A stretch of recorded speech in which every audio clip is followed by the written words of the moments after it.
네, 고성국 칼럼입니다. 포털 개혁 더 이상 미룰 수 없다. 국민의힘 과방위 소속 의원들이 뉴스타파의 대장동 허위 인터뷰 의혹과 관련해 과방위 차원의 청문회와 현안 질의를 열자고 야당에 촉구했습니다. 박성중 의원이 간사인데, 박성중 의원은 더불어민주당은 국회법에 따라 뉴스타파 가짜뉴스 대성공작 사건을 조사할 과방위 현안 질의와 청문회에 합의하라, 이렇게 압박했습니다. 어마어마한 조작 계획이 뉴스타파 신앙림과 김만배 일당들이 단독으로 할 수 있는 일이 아니지 않느냐. 이재명이가 배후에 있다는 합리적 의심이 곳곳에서 터지고 있다. 더불어민주당과 이재명 더 이상 외면하지 말라. 광범위하고 조직적인 가짜뉴스 세력들을 색출하기 위해서는 특단의 조치가 필요하다. 대선 공작에 대한 국민적 의혹을 해소하고 민주주의 기본 원칙에 부합하는 진실을 밝히기 위해 국회 과방위의 현안 질의 및 청문회가 절실한 상황이다. 그러면서 박성중 의원 네이버에 대해서도 강력한 문제 제기를 했습니다. 네이버 뉴스 제휴 평가위원회 또한 뉴스타파를 컨텐츠 제휴에 등록하는 과정에서 특혜와 편법이 있었는지를 엄밀하게 조사해야 할 것이다. 그러니까 네이버가 뉴스타파를 키워준 장본인이다, 이런 인식을 갖고 있습니다.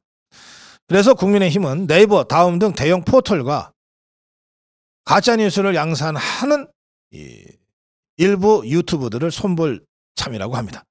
이들을 가짜뉴스의 진원지로 지목해서 어떻게든 개혁을 해야 하겠다, 이런 생각이 이미 턱에까지 차오른 이 상황에서 김만배 신앙림 대성공작 사건이 터진 겁니다.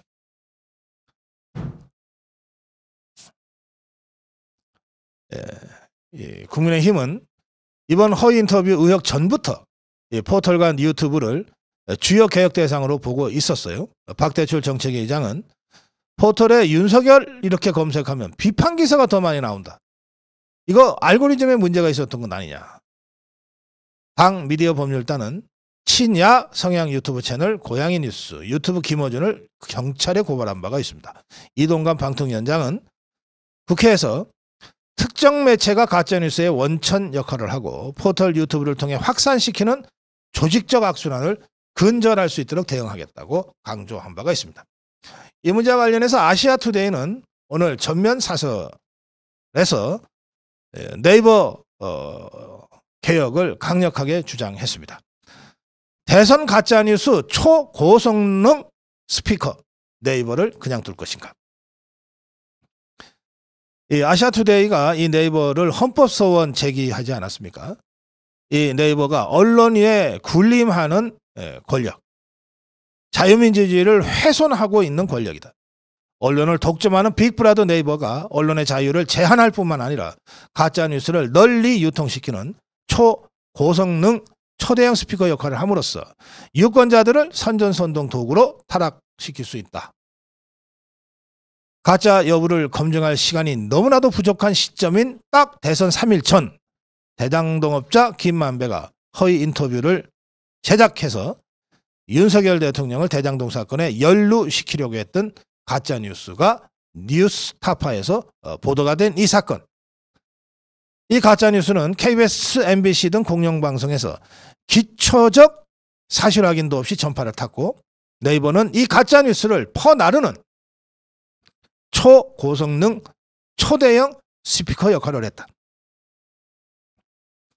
아시아투데이가 지난 7월 25일 헌법재판소에 네이버 뉴스 제휴 및 제재심사 등 위헌 확인 헌법소원을 제기했던 것도 바로 이런 문제점을 인식하고 대한민국의 자유민주주의를 지키기 위해서다.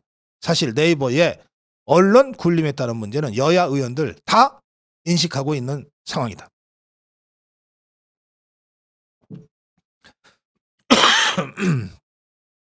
이철규 사무총장은 네이버가 독과점 기업을 넘어 사실상 대한민국을 좌지우지하는 빅브라더 행태를 보이고 있다고 강력하게 이미 비판한 바가 있다. 이런 네이버가 언론 위에 군림하면서 가짜뉴스를 생산하는 곳의 뉴스를 유권자들이 가장 자주 접하도록 하면 결국 네이버는 가짜뉴스를 증폭 유통시키는 초고성능 초대형 스피커가 되는 것이다. 그럼에도 네이버는 자신들은 언론사가 만든 뉴스를 실어 나를 뿐이라면서 가짜뉴스의 초급속도 확산에 대한 책임을 방기해 왔다. 그러나 네이버가 다양한 제휴를 할 언론사를 선택하고 뉴스 배열에 대한 편집권을 행사하고 있기 때문에 메타 언론사 혹은 가장 파괴력이 큰 언론사라고 볼 수밖에 없고, 이 언론 시장에서 독점력을 행사하는 네이버가 제휴 언론사 선택과 기사 배열을 통해 이미 독자들이 읽을 것과 읽을 필요가 없는 것을 선별해온 것은 주지의 사실이다. 네이버는 이번에 가짜뉴스의 발원지인 뉴스타파를 네이버와 뉴스 컨텐츠를 제휴하는 매체로 분류했다. 그런 분류는 네이버가 한 것이다. 이 분류에 대한 책임 또한 네이버가 져야 할 것이다. 가짜뉴스를 퍼나른 초고성능 초대형 스피커 역할을 한 네이버에 대한 비판이 거세지자 네이버는 이를 보도한 뉴스타파의 가짜 인터뷰 해명을 요구하고 나섰는데, 그런 따위의 해명 요구로 네이버의 책임이 면제되는 것은 아닐 것이다. 이번 사건을 통해 뉴스 유통의 60% 이상을 독점하는 네이버가 여론 조작과 선동의 놀이터가 될 수 있다는 것이 확인됐다. 내년 총선이 6, 7개월밖에 남지 않은 상황에서 네이버가 이런 여론 조작을 통해 자유민주주의의 핵심 제도의 하나인 선거제도를 부패시키고 타락시키는 것을 그냥 두고 볼 수 없다는 것이 명확해졌다. 이를 막을 장치가 시급하다는 것도 분명해졌다. 공명정대한 선거제도 확보를 위해서도 네이버를 청문회장에 세워야 한다. 그리고 네이버 다음 포털의 전면적인 쇄신과 개혁을 선거 전에 단행해야 한다. 네, 이게 아시아투데이 전면 사설의 내용이었습니다. 네이버에 대한 문제 제기는 1년 넘게 아시아투데이를 비롯한 여러 매체에서 지속적 또는 간헐적으로 제기된 바가 있습니다.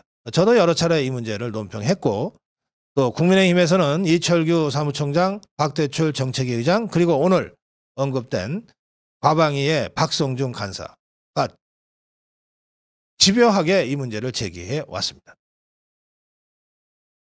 네이버 포털 등 네이버 다음 등 이 포털의 오염, 이념적 오염과 정치 편향을 바로잡지 않으면 우리는 2017년에 드루킹 대선 공작, 그리고 2022년에 김만배 신앙림 대선 공작과 같은 또는 그보다 훨씬 더 교묘한 또 다른 대선 공작을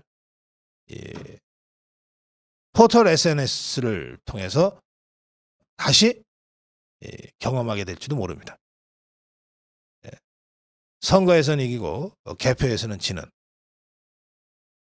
이런 황당한 상황을 원천봉쇄하기 위해서라도 언론개혁 못지않게 네이버 다음 등 SNS 포털 전반에 대한 전면적인 개혁 조치를 강력하게 추진해야 한다. 이 점을 고성국 칼럼 다시 한번 강조합니다.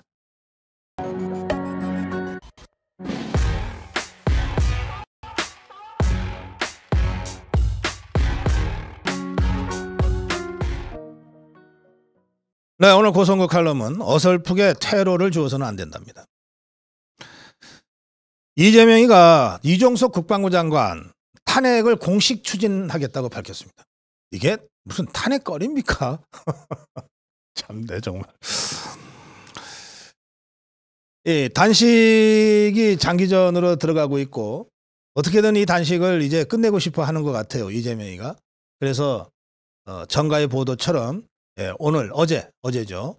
두 편의 짧은 심파 단막극까지 연출했습니다. 아니 박지원이가 거기 가서 왜 우냐고. 권양순이가 왜 갑자기 그날 또 전화를 하냐고. 자, 근데 이제 이 심파도 뭐 별로 이 감흥을 주지 못한 것 같아요.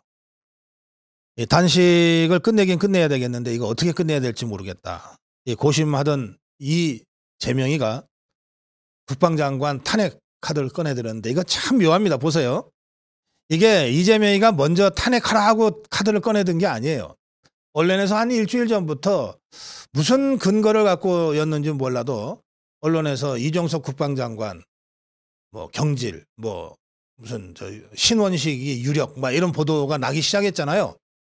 그리고 또 박보근 문체부 장관 경질 유인촌 후임 내정 뭐 이런 식의 이 보도가 계속됐잖아요. 그런데 여기서 그 자기들이 특검을 요구했던 게 그 최상병 그 순직 사건 관련된 해병대 전 수사단장 의혹이니까 그거를 딱 고리로 잡아가지고 이종섭 해임해라. 안 그러면 탄핵하겠다. 그러니까 어차피 해임하겠다고 지금 언론이 보도가 되고 있는 상황에서 그걸 해임해라. 안 그러면 탄핵하겠다 했으니까 윤석열 대통령이 원래 생각대로 만약에 원래 생각이 이종석 국방장관을 해임할 생각이었으면 교체할 생각이었으면 생각대로 교체를 했으면 그걸 갖고 이재명이는 봐라 내가 해임 요구를 했더니 마침내 해임이 됐다. 그러면 이제 단식 그만둬도 되겠다 이러고서 손 털으려고 했을 것 같아요. 그래서 이제 거기다 탄핵 카드를 딱 갖다 대서 좀 빨리 끝내려고 하는 것 같아요. 그러니까 이때 이제 어떻게 그 퇴로를 열어줄 수 있냐 하면 이런 겁니다. 대통령실에 비서실장이나 정무수석이 가가지고 그 대표님 말씀하시는 대로 우리가 이종섭 장관을 해임하겠습니다. 그러니 이제 단식을 그만두시죠. 이렇게 하면은 이제 이재명이한테 테러가 확 열리는 거야. 그리고 이재명이는 그거 갖고서 뭐 엄청 언론 플레이 하겠죠. 봐 내가 단식하면서 해임하라 그러니까 해임하잖아. 저는 절대 그렇게 이재명이의 테러를 우리 쪽에서 열어주면 안 된다. 절대 안 된다 생각. 지가 판 무덤인데 왜 우리가 열어줘. 단식할 때부터 시작하는 건 쉽지만 끝내는 게 어려워. 그리고 이렇게 명분 없는 단식은 진짜 끝내기가 쉽지 않아. 라고 여러 차례 제가 설명해 줬어요. 이재명이한테 들으라고 설명해 줬어요. 그런데도 지가 스스로 지금 테러를 막고 12일째 단식하고 있잖아요. 그거 어쩌라고 그래서.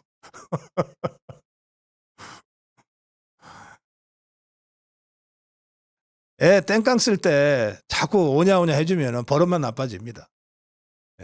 이때는 지가 스스로 잘못을 뉘우치고 저 이제 밥 먹으러 나오겠어요. 밥 주세요 할 때까지 그냥 내버려 두면 돼요.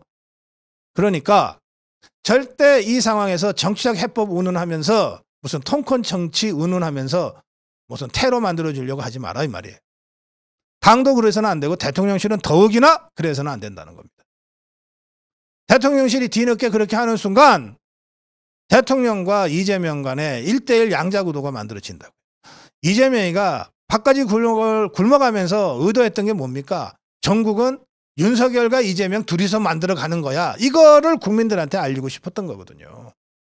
그런데 윤석열 대통령이 너무 바빠서 이재명이가 며칠째 밥 굶는지도 모르고 정신없이 국익을 위해서 막 여기저기 뛰어다니는 바람에 신경을 뭐 안 쓰니까 이게 윤석열, 이재명 양자구도가 안 만들어지잖아요. 그런데 뒤늦게 대통령실에서 무슨 비서실장이 가거나 정무수석이 가서 이 대통령께서 걱정하십니다. 이제 그쯤 하시죠. 저희가 국방장관은 곧 교체할 겁니다. 이래버리는 순간 윤석열, 이재명 양자구도로 전국이 운영된다는 것을 시인해 주는 거랑 똑같은 거예요. 절대 그러면 안 된다는 거예요. 제가 처음부터 그랬지 않습니까? 이재명의 상대는 누구? 네, 김기현. 김기현이면 되지.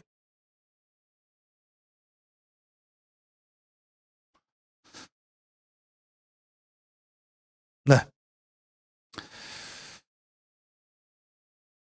그래서 뭐 인사라고 하는 게 여러 가지 요소들을 감안해서 해야 되기 때문에 대통령이 고려해야 될 부분이 한두 가지가 아닌 겁니다만, 적어도 이 시점,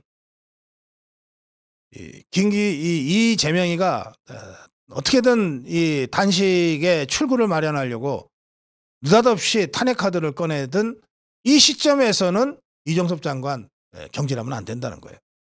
이 단식 국면, 이 단식 국면이 어쨌든 완전히 끝나서 이재명과 아무 관계없는 상황에서 뭐 대통령이 어떤 인사를 하든 해야 된다는 게 제 생각입니다.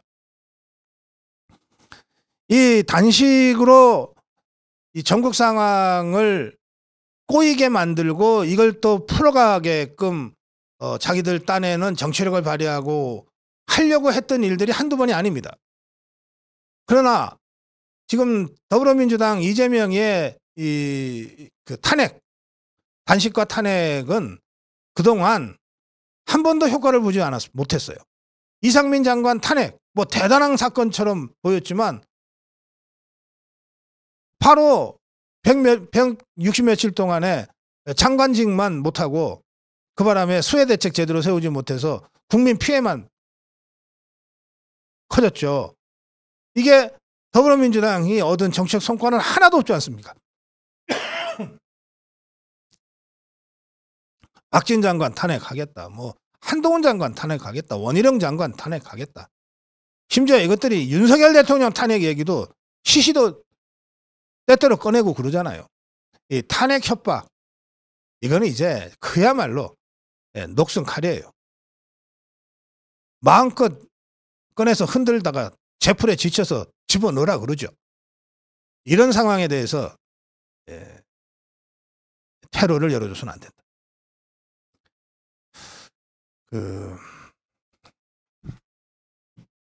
삼국지를 다들 좋아하시니까 삼국지에 보면 여러분들이 막 탄성을 지르면서 안타까워하는 대목이 있어요. 여러 군데가 있지만 그 적벽대전에서 촉과 오나라 동맹 연합군이 이제 조조를 이기고 조조가 이제 막 도망갈 때가 있어요. 도망갈 때 관우가 화용도라는 곳에서 딱 매복해 있다가 마침내 조조가 그 화용도 계곡으로 들어왔을 때 딱 나타나잖아요.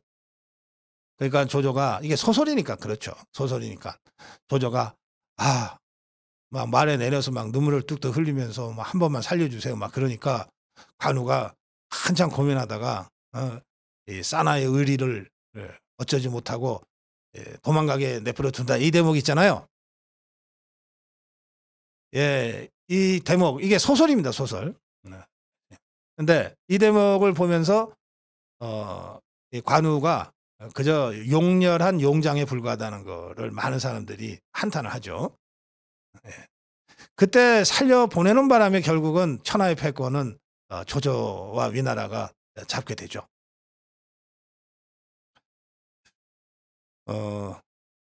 테러를 열어줘서는 안 된다는 말씀 이제 다시 한번 드립니다.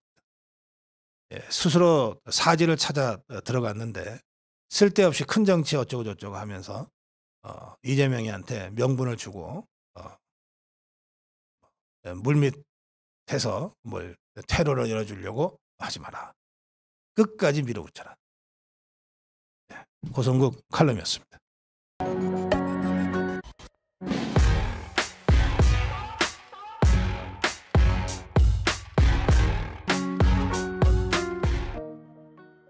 네, 고성국 칼럼입니다. 라디오의 좌편향성을 그냥 둘 수 없다. 지금 우리가 이 언론이 기울어졌다, 그것도 심각하게 기울어졌다. 그리고 언론의 노영 경영과 좌편향의 문제를 지적을 할 때 마치 사각지대처럼 원래 이렇게 대가리 숙이고 숨어있는 부분이 하나 있었어요. 그게 뭐냐면 라디오입니다. 우리가 이 종북 주사파 세력에 의한 이 이념 편향성, 좌편향성을 얘기할 때 늘 KBS, MBC 공영방송 얘기하고 종편 얘기하고 또 뭐 일부 언론을 얘기하고 그렇게 해왔잖아요. 그때 라디오는 그 매체가 별것 아니라고 생각해서 그랬는지 몰라도 이렇게 주요하게 조명됐던 적이 없습니다. 그런데 여러분, 이거 그렇게 볼 문제가 아닙니다. 제가 한 30여 년 지금 방송 생활을 하고 있지 않습니까? 제 방송 생활의 시작은 라디오였습니다. 그리고 그 이후에 라디오 지상파, KBS, MBC 같은 지상파, 또 보도 전문 채널, YTN이나 연합뉴스TV 같은 보도 전문 채널, 그리고 TV조선과 같은 종편, 그리고 지금은 SNS의 그 총화, 유튜브, 그리고 온갖 신문의 대담이나 칼럼, 제가 겪어보지 않은 언론 매체에는 없습니다. 그런데 이 30여 년 동안에 언론 매체의 그 비중이, 사회적 비중, 문화적 비중, 그리고 정치적 비중이 굉장히 빠른 속도로 바뀌었어요. 자, 여러분들 한번 기억을 더듬어 보시오도 좋습니다. 30년 전에 언론 하면 제일 먼저 떠올랐던 게 뭡니까? 그게 조중동입니다. 조중동. 30년 전에 이 정권 차원에서도 언론을 모니터링할 때 가장 주력했던 것은 조중동이라는 신문이었어요. 그리고 그 다음 중요했던 게 KBS, MBC 9시 뉴스입니다. 그러니까 신문, 공중파 그랬던 거죠. 당시에는 종편은 없었으니까 빼고. 그 다음에 뭐였던 것 같습니까? 그 다음에 월간지, 주간지들이었어요. 뭐 월간조선, 신동아, 시사저널 이런 것이었습니다. 그 후에 라디오는 거의 하지 않았어요. 왜? 라디오는 시사를 거의 하지 않았으니까. 라디오 시사의 첫 번째 출발점이 되는 프로그램은 제가 진행했던 기독교 방송의 시사잡기가 처음입니다. 그러니까 라디오는 아예 이런 정치적 비중은 거의 없던 것이었어요. 그런데 지금은 어떠냐? 지금 언론 생각하면 조중동 떠올리시는 분이 지금도 계십니까? 거의 안 계실 거예요. 거의 안 계실 거예요. 지금은 언론 하면 당신 뉴스 어디서 보냐 그러면 제일 먼저 떠오르는 것은 SNS입니다. 아, 전 구글을 통해서 보죠. 전 네이버를 통해서 보죠. 전 다음을 통해서 보죠. 전부 SNS예요. 그 다음으로 언론 중에서 뭘 보냐 그러면 그 다음에는 종편입니다. 종편이에요. 그 다음엔 또 뭘 보냐 그러면 보는 게 아니라 듣는 겁니다 그러죠. 그 다음엔 라디오예요. 그 다음에야 KBS, MBC 같은 지상파가 나오고 그 다음에 조중동이 나옵니다. 이렇게 언론 비중이 확 바뀌었어요. 그런데 여기서 이 라디오가 갖는 아주 특별한 지위가 있습니다. 제가 라디오보다 종편이 비중이 더 크다고는 했지만 생각해 보세요. 여러분들 종편을 가만히 보시면 이게 이제 종편이 뭔가 정치 이슈를 다룰 때 쿼터를 하잖아요. 인용을 하잖아요. 그 인용의 상당 부분이 어느 라디오에서 누가 이렇게 말했는데 라고 하는 것들입니다. 그리고 이걸 자막 처리하죠. 무슨 얘기냐면 거의 대부분의 방송사가 라디오를 아침과 저녁과 낮에 2시간, 1시간씩 시사를 편성하는데 여기에 정치인들의 출연이 굉장히 많아요. 정치인들의 출연이 많은 이유는 두 가지입니다. 첫째는 방송국에 안 가도 돼. 또 하나는 얼굴을 안 보여도 돼. TV는 방송국에 가야 되잖아요. 그리고 카메라 앞에 앉아서 얼굴을 보이고 뭘 해야 되니까 이 정치인들이 실수하기 싫으니까 TV는 부담을 많이 느껴요. 반면에 라디오는 밥 먹다가도 전화 잠깐 해서 한 10분 떠들면 되잖아요. 그리고 보이지 않기 때문에 비서가 써주는 원고 가지고 읽어가면서도 자기가 하는 것처럼 인터뷰를 할 수 있거든요. 그리고 이름도 내니까. 그래서 라디오를 다 선호해요. 그러니까 정치인들이 언론을 통해서 뉴스를 만들어낼 때 그 뉴스를 만들어내는 비중이 TV보다 라디오가 훨씬 큰 거예요. 그래서 제가 라디오를 진행할 때는, 제가 불교방송 라디오를 진행할 때는 제가 진행하던 불교방송 아침 저널의 뉴스 메이킹이 전 라디오 매체 프로그램 통틀어서 1위였던 적이 있습니다. 그러니까 제가 진행할 때 거의 매일 한 명 내지 두 명의 정치인이 저랑 인터뷰를 했다는 거예요. 그리고 그 인터뷰에서 뉴스가 만들어졌다는 겁니다. 그리고 그 뉴스를 대부분의 라디오가 실시간으로 이것을 텍스트화해요. 녹취를 한단 말이에요. 실시간으로. 거의 이 속기사가 치듯이 쳐서 바로바로 올려놔요. 그러니까 라디오가 곧 신문인 거예요. 그리고 필요하면 라디오는 전부가 다 보이는 라디오를 할 수 있기 때문에 라디오가 곧 TV인 거예요. 그렇게 해서 뉴스를 계속 만들어내면 이렇게 라디오가 만들어내는 뉴스가 조중동과 같은 신문사의 뉴스 소스가 되는 거예요. 그리고 종편이나 이 다른 방송사의 또 다른 뉴스 소스가 되는 거예요. 그래서 라디오가 굉장히 정치적으로 비중이 커졌어요. 그리고 특히 이 활동적인 그 셀러리맨들이나 출퇴근하는, 그러니까 아침 8시가 됐는데도 집에 있는 그런 사람들이 아니라 6시부터 뭔가 일을 하기 위해서 뛰어다니는 사람들은 이 화면을 보기가 어렵기 때문에 거의 대부분 라디오에 의존해서 이 뉴스를 접하거든요. 그러니까 한때 라디오 끝났다고 했지만 실제로 라디오는 점점 더 그 비중이 커지고 있어요. 그러니까 저 좌파들이 이 라디오의 이 파괴력과 전파력을 너무나 잘 알기 때문에 라디오 시사 프로그램을 완전히 독점했던 거예요. 그리고 여기서 애초부터 종북 주사파의 편향적인 뉴스들을 계속 만들어냈던 겁니다. 그리고 이것을 뉴스 소스로 해서 종편이 다시 한번 확대 재생산하고 SNS에서 각종 좌파 유튜브들이 이거를 퍼날르고 했던 식으로 이 좌파 뉴스 사이클이 완성됐던 겁니다.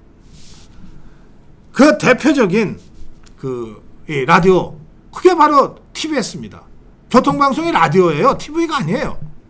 물론 교통방송에 TV도 있지만 교통방송 TV 보는 사람 거의 없어요. 교통방송이 바로 라디오의 매체가 갖는 파괴력을 잘 보여주고 있는 거예요. 또 무슨 KBS 주진우 라이브, 이거 라디오입니다. 신장시 신장기업 라디오예요.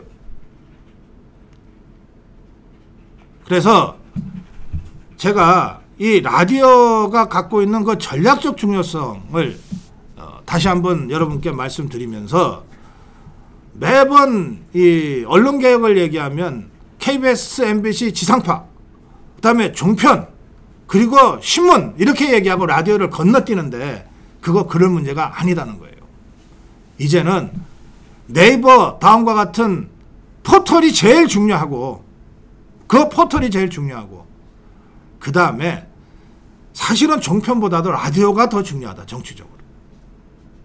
그리고 종편, 그 다음에 지상파, 그 다음에 신문 같은 순서로 언론의 정치적 비중이 달라졌고 영향력의 크기가 달라졌고, 다른 언론에 미치는 영향력이라는 점에서는 라디오가 어떤 종편이나 지상파보다도 그 역할이 많다. 따라서 이 언론개혁을 하면서 라디오의 전면적인 쇄신, 라디오의 그 정치적 이념성을 척결하고 라디오를 정말로 공영성을 회복하는 이런 라디오 방송의 혁신과 쇄신을 방통위 방심위 차원에서 깊이 고민해야 된다. 이 점을 제가 오늘 강조해서 말씀드립니다. 고성국 칼럼이었습니다.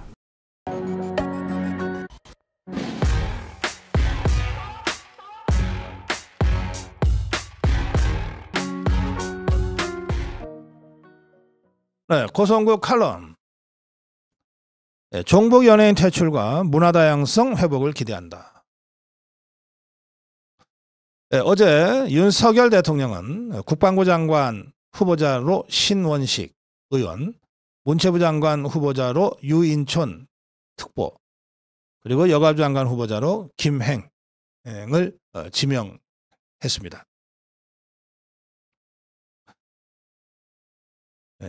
대통령실은 이정석 국방부 장관이 장관 재직하면서 수많은 업적을 쌓아 올렸다고 평가했습니다. 다만 다른 부처와는 달리 국방부 장관은 단 한시도 공백이 있어서는 안 되는데, 더불어민주당이 이정섭 장관을 탄핵하겠다고 나서니 더불어민주당이 갖고 있는 의석수를 감안하면 지난번 이상민 행안부 장관 탄핵처럼 탄핵을 당할 수가 있거든요. 그러면 일단 탄핵을 국회에서 당하는 순간 직무정지가 돼버리고, 직무정지 상태에서는 대통령이 해임도 할 수 없고 교체도 할 수 없게 돼서 헌법재판소에서 최종적으로 판결이 날 때까지는 장관 직무정지라고 하는 국가안보 공백 비상 상황이 발생할 수밖에 없다는 겁니다. 그래서 어쩔 수 없이 이정섭 장관이 스스로 사의를 표명해서 이번에 신원식 장관으로, 신원식 후보자로 지금 교체 지명이 됐습니다. 따라서 이정섭 국방장관의 그동안의 국방정책을 신원식 후보자가 잘 이해하고 잘 계승해서 해나가면 될 일이다, 그렇게 생각합니다. 또 여가부 장관 후보자 김행 위원의 경우에 지금 여가부는 윤석열 대통령이 폐지를 공약했던 부서입니다. 더불어민주당이 압도적 다수를 가지고 이걸 처리해 주지 않기 때문에 아직도 폐지해야 될 부서의 장관을 대통령이 임명할 수밖에 없는 이 비정상적인 상황이 계속되고 있는데, 여가부는 문재인 정부 주사파 정권 내내 종북 여성계 인사들이 활동하고 종북 여성단체들이 좌파 생태계를 운영하는 숙주의 역할을 해왔다는 혐의를 계속 받고 있습니다.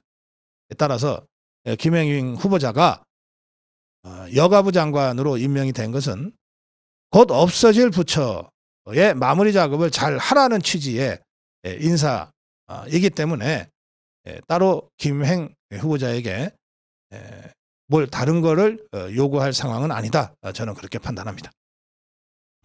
반면에 유인촌 문체부 장관 후보자는 좀 경우가 다릅니다. 제가 이명박 정부 때 문체부 장관을 하면서 했었던 유인촌 장관의 발언 중에 윤석열 대통령의 국정운영 철학과 다소 어긋날 수 있는 부분들을 구체적으로 예시하면서 제가 대통령과의 철학과 국정운영의 그 합의가 중요하다고 하는 점을 여러 차례 제가 강조한 바가 있습니다. 문체부는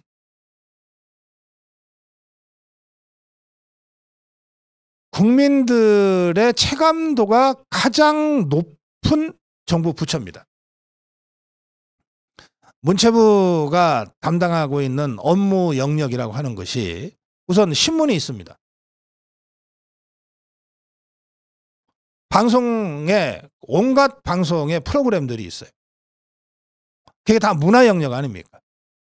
각종 공연, 출판, 그리고 스포츠, 그리고 관광. 우리 국민들이 일상적으로 가장 많이 노출되고 접하게 되는 영역이 다 문체부 관할입니다. 그래서 문체부 장관은 어느 부서 장관보다도 그 대통령의 국정 철학을 국민 체감도가 넓은 영역에서 어떻게 구현해 갈 것이냐라고 하는 점을 늘 염두에 두고 움직여야 되는 자리다. 그렇게 제가 다시 한번 말씀드립니다. 그러면서 이번에 장관 후보자로 지명된 유인촌 후보자의 경력과 이력을 감안할 때 제가 두 가지를 좀 특별히 주문드리고 싶습니다. 평생 대중연예인으로 활동해온 유인촌 후보자이니만큼 대중연예계의 사정을 누구보다도 잘 알 거라고 하는 전제하에 제가 두 가지를 주문드리려고 하는 겁니다. 세 가지를 주문드리겠습니다. 우선 광우병 괴담부터 시작해서 최근에 이 후쿠시마 괴담에 이르기까지 정말 개념 없는 종북 연예인들, 개념 없는 종북 연예인들이 개념 연예인이라고 떠받드는 종북 주사파들의 선동에 고무되어서 앞뒤 가리지 않고 한두 마디씩 찍찍 내깔려 버림으로써 우리 국민들에게 심각한 악영향을 준 사례들이 무수히 많습니다. 이를테면 광우병 때 차라리 청산가리를 먹겠다. 이번 후쿠시마 괴담 때 방사능 비가 내려요.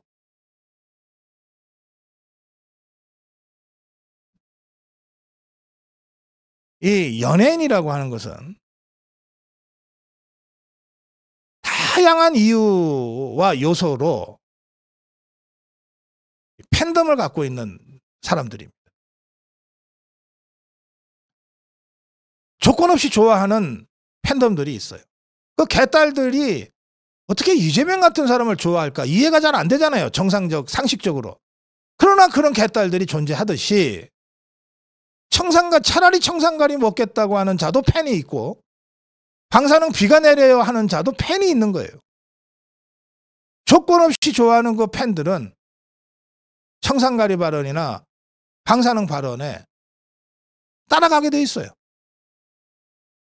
그래서 정말 개념 없는 이 종북 연예인들의 한두 마디가 국민들의 정서에, 국민들의 집단 행동에 심각한 영향을 주어왔던 여러 가지 사례들이 있습니다.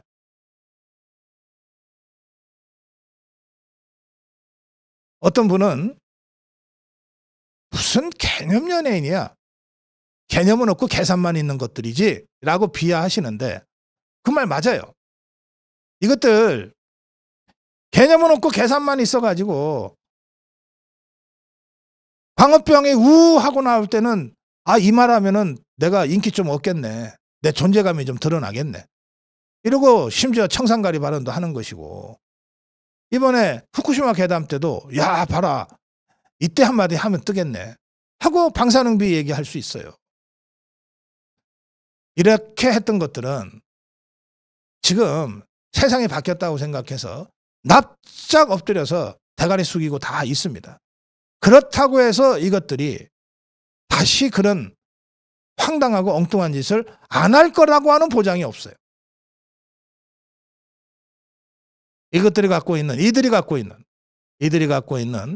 별것도 아니지만 어쨌든 이들이 갖고 있는 이 팬덤들과 그 영향력을 이용해서 언제 어떤 식으로 또다시 괴담을 유포하고 나설지 몰라요. 그래서 저는 다른 거 다 떠나서 대중들에게 무차별적인 영향을 줄 수 있는 그리고 이미 여러 차례 광우병 때부터 후쿠시마 괴담에 이르기까지 10여 년 동안 한국 정치에서 그런 괴담으로 재미 좀 본 자들 그 괴담 때문에 존재감 다시 드높이고 그걸로 몸값 올려가지고 각종 프로그램에 런칭하고 이렇게 해서 이른바 종북 연예계 생태계를 만들고 거기에 편성해 왔던 자들에 대한 퇴출을 좀 제대로 하자는 것이 제가 첫 번째 유인촌 후보자에게 주문하고자 하는 겁니다. 좀 제대로 좀 퇴출하자 이번에는. 두 번째는 유인천 후보자도 대중 연예인으로 수십 년을 살아왔기 때문에 너무나 잘 알 거라고 생각하는데 문화의 생명은 다양성에 있습니다. 문화의 생명은 다양성에 있어요. 저 종북 주사파 정권이나 저 공산당 전체주의 국가에서 어떻게 문화가 다양성이 부정되는데 어떻게 문화가 발전할 수 있어요? 다양성에 있어요. 그런데 지난 30여 년 동안 한국의 대중문화, 특히 TV 매체를 장악한 한국의 대중문화는 예능이라고 하는 새로운 이 장르가 대세가 되면서 특정인 몇몇 사람에 의해서 수십 년간 장악되어 왔어요. 어느 채널이나 다 보면 누구 계보가 어떻고 누구 개가 어떻고 그 개에 끼지 않으면은 아예 예능에 명함도 내지 못하고 이쪽 팀이 어느 날 보면 다른 방송사의 또 다른 제목으로 똑같은 포맷으로 하고 있고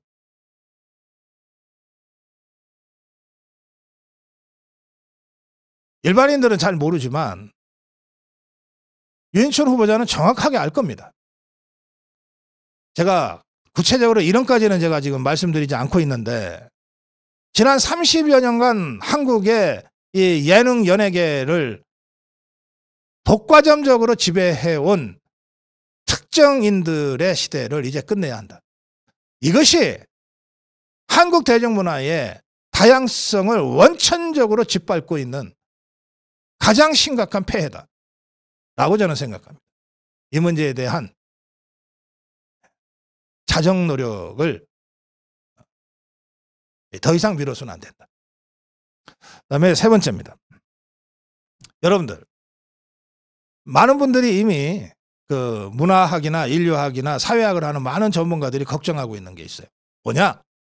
어떻게 한국의 텔레비전은 틀기만 하면 먹방이 나오거나 트로트가 나오거나 예능이 나오냐. 채널이 100개, 200개가 되는데도 어디를 가든지 간에 전부 먹방이거나 트로트거나 예능밖에 없다. 다큐멘터리 보려면 천상 무슨 디스커버리를 보든지 BBC를 보든지 찾아서 볼 수밖에 없다. 어떻게 한국의 대중문화가 이렇게 가느냐.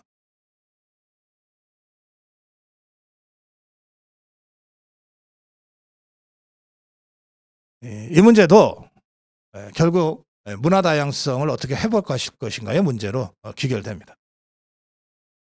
그래서 제가 오늘 두 가지 유인천 문체부 장관 후보자에 대한 두 가지 요청을 합니다. 첫째, 종북 생태계를 척결하라.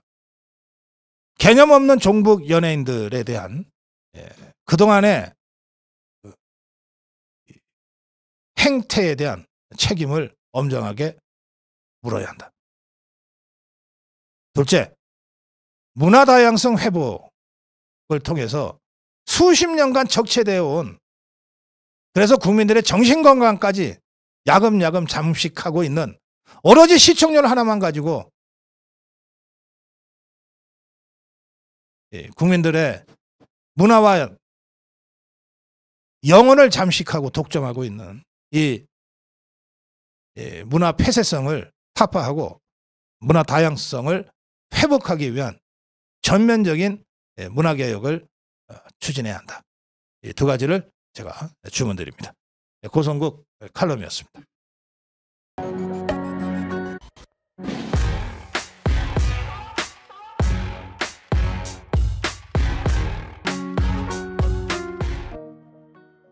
네, 고성국 칼럼입니다. 오늘 신문을 보신 분들은 이게 뭐지? 하셨을 거예요. 갑자기 생전 처음 보는 용어 개연정이라는 단어가 언론 제목으로 떠올랐기 때문입니다. 개연정, 뭐 개싸움, 개국본, 뭐 개딸 이게 전부 다 저 좌파들이 정치를 정말 천박하게 만들면서 썼던 용어들인데 갑자기 개연정 그래서 이게 뭔가 하셨을 거예요. 근데 뜻은 좋아요. 개연정은 뭐냐면 개고기 식용을 금지하는 입법을 여야와 대통령실이 함께 하기로 했다는 거예요. 그래서 개 식용 금지 법안, 개와 관련된 거니까 개. 그리고 여야와 대통령실이 함께 했다 그러니까 연정. 뭐 이렇게 갖다 붙여서 개연정 뭐 이렇게 쓴 모양인데 어떻게 언론부터 이렇게 그 정치 문화를 천박하게 만들어 가는지 참 제가 정말 답답하고 또 안쓰럽습니다. 이렇게까지 해서 뭐 사람들 시선을 붙잡아야 되나 싶은 거예요. 우선 이건 연정은 아닙니다. 연정은 정부를 함께 구성할 때 연정이라 그러지. 아니 그러니까 입법 하나 같이 하는데 그걸 연정이라 그럽니까? 더구나 이 앞에 개가 왜 붙습니까 도대체 개가. 여야가 개식용 금지 법안을 통과시키기로 하면서 이 조선일보예요. 정치권에서는 개연정이라는 평가가 나온다. 국회는 개고기 판매 상인들과 개 농장주들에 대한 업종 전환 및 지원 대책을 마련하기로 했다. 뭐 이런 얘기고 더불어민주당에서 21대 국회에서 개식용 문제를 반드시 해결하도록 하겠다. 정부 여당에 제안한다. 이번 정기국회에서 특별법을 반드시 제정하자. 또 국민의힘에서도 박대출 정책위원장이 지난 8월에 여야 의원 44명이 개 식용 종식을 위한 초당적 의원 모임을 발족시켰다. 첨단 반려동물 시대에 이제는 개 식용 종식을 실천할 때다. 뭐 이렇게 서로 호응하고 있다는 기사를 전하면서 개 식용 금지는 윤석열 대통령과 이재명의 지난 대선 공약이었다. 또 김건희 여사 역시 적극적으로 개 식용 금지를 주장해왔다. 이렇게 쓰고 있습니다. 그리고 개 식용 금지 법안은 21대 국회에 들어서만 여야 통틀어 7건이 발의됐는데 이 법안은 관련 상임위인 농림축산식품해양수산위원회에 계류된 채 지지부진했다. 이게 식품 입법인 거예요. 그러니까 식용 금지니까. 농림축산식품부의 식용개 사육 유통실태조사에 따르면 2022년입니다. 국내 개 농장은 1156개. 전국 개고기 판매 음식점은 1666곳. 이 당사자들한테는 정말 절박한 문제겠지만 우리 경제 규모나 인구 구성으로 볼 때는 사실은 극소수에 불과한 겁니다. 개농장 1156개. 개고기 판매 음식점 1666곳. 반면에 2020년 말 기준으로 이 개식용 금지를 원하고 있는 반려동물 가구 전체 30%인 600만 가구. 가구가 600만 가구예요. 인구는 1000만이 넘죠. 2022년 정부의 개식용 대국민 인식조사 결과 응답자의 55%가 개식용 중단의 필요성에 공감했습니다. 그러면서 국민의힘 한 의원은 그간 국회나 정부에서 별 관심을 못 받았는데 7개의 관련 법안이 국회에 계류돼 있고 상임위에서 별로 급한 현안으로 처리도 안 돼 있었으니까 별 관심을 못 받았던 게 사실이죠. 그런데 이 법이 갑자기 급물살을 타게 된 데에는 김건희 여사가 적극적으로 나선 측면이 있다. 이렇게 설명합니다. 자, 그럼 김건희 여사는 이 문제와 관련해서 어떤 행보를 보였나? 세계적으로 가장 저명한 이 과학자이자 환경론자인 제인 구달 박사가 있습니다. 제인 구달. 영장류 연구로 뭐 세계적인 학자의 반열에 올라가 있고 또 환경 문제를 수십 년간 지속적으로 자신의 경험을 토대로 제기해 온 그런 사람입니다. 이 김건희 여사가 재인구달 박사를 만난 것이 7월 7일입니다. 7월 7일. 예, 서울 용산 어린이정원에서 만났어요. 예, 만나서 환경 문제와 동물권 확대 문제를 가지고 환담을 했어요. 동물권 증진과 개 식용 문제도 이날 구체적으로 얘기가 나왔습니다. 재인구달 박사는 문화적 다양성은 인정한다. 그러니까 한국에서의 개 식용 문화가 있다. 그리고 그 문화가 문화적 다양성이라는 측면에서 무작정 비난할 일은 아니다고 하는 점은 인정하면서도 개와 동물을 학대하는 식용 문화의 종식을 위해 노력해야 한다. 이렇게 강조했고 여기에 김건희 여사도 이를 위해 노력해왔고 노력하고 있고 앞으로도 노력하겠습니다. 라고 이제 대답을 했다는 겁니다. 또 그러면서 김건희 여사는 저는 재인구달 박사님의 저서를 통해서 동물도 인간처럼 감정을 가진다는 것을 알게 됐습니다.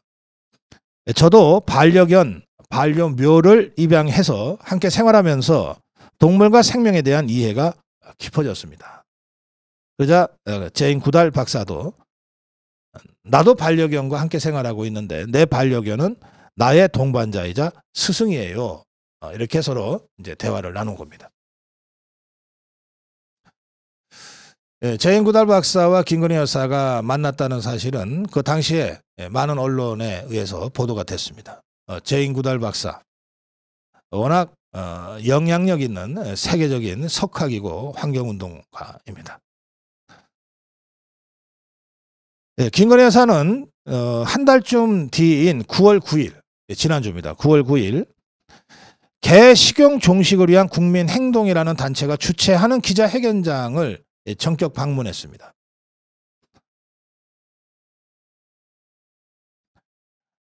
이 격려차 방문을 한 것인데요. 이 기자회견장을 방문해서 김건희 여사는 한쪽에선 작은 생명을 살리기 위해 모든 것을 내놓고 있는가 하면 한쪽에선 잔인하고 볼 수 없을 정도로 처참하게 죽어가는 동물들이 있습니다. 이제는 동물과 인간이 다 함께 공존하는 시대입니다. 앞으로 모든 반려동물이 함께 친구가 돼 불법 개식용 반드시 없어질 때까지 노력할 것을 약속드립니다. 이렇게 개식용 종식을 위한 국민행동의 기자회견에 참여한 회원들한테 격려 메시지를 전했습니다. 이 자리에서 그 회원 중에 한 사람이 김건희 여사 손등에 이렇게 그 반려견을 그려주는 이런 그 퍼포먼스도 있었습니다. 또 그런가 하면 김건희 여사가 재인구달 여사를 만나기 한 석 달 전인 지난 4월에는 동물보호단체와 비공개 간담회를 갖고 개 식용을 임기 내 종식하도록 노력하겠다라는 취지로 발언한 사실도 나중에 알려졌습니다. 이 국민행동 회견장에서는 오늘 우리가 얼마나 안타깝고 간절한 마음으로 나왔는지 모두 공감할 것입니다. 하면서 국민적 관심을 촉구하기도 했습니다. 이런 김건희 여사의 그 일관성 있는 또 지속적인 노력의 결과가 이미 7개의 법률안이 국회에 계류돼 있으나 현안으로 처리되지 못하고 지지부진했던 이 개식용 금지 입법 문제에 급물살을 타게 만들었다는 것이 정치권의 평가입니다. 따라서 저는 이것을 개연정인이 뭐니 하는 식의 정략적 구도로 볼 것이 아니라 김건희 여사의 선한 영향력이 좋은 입법으로 연결된 아주 모범적인 사례로 보고 이런 경우에 법률안에 이름을 붙여서 이후에도 이런 선한 영향력이 좋은 입법으로 연결되는 것을 권장할 필요가 있다고 생각합니다. 그런 문제의식을 담아서 저는 이 개연정인이 하는 이 천박한 용어 대신에 개슈경 금지 입법을 김건희 법이라고 불러서 이 문제에 국민적 관심을 더 모으는 그런 정치적 행동이 필요하다. 그렇게 말씀드립니다. 모든 사람이 다 영향력을 갖고 있습니다. 그 영향력 중에는 사악한 영향력도 있습니다. 지금 우리가 보고 있죠. 저 여의도. 그 근처는 정말 요즘은 제가 가기도 싫어요. 그 사악한 영향력의 그 썩은 냄새 때문에. 그런가 하면 세상에는 그들보다 훨씬 더 많은 선한 사람들의 선한 영향력들이 있습니다. 그래서 우리 사회가 저 여의도의 썩은 내 나는 사악한 영향력에도 불구하고 우리 사회가 살만한 사회로 나가고 있는 것 아닌가 라고 생각합니다. 그 선한 사람들의 선한 영향력이 이렇게 정책으로 반영되고 입법으로 구체화되는 이러한 정치를 위해서 우리 고성국 TV 그리고 여러분들 끝까지 힘을 다해야 하겠습니다. 고성국 칼럼이었습니다.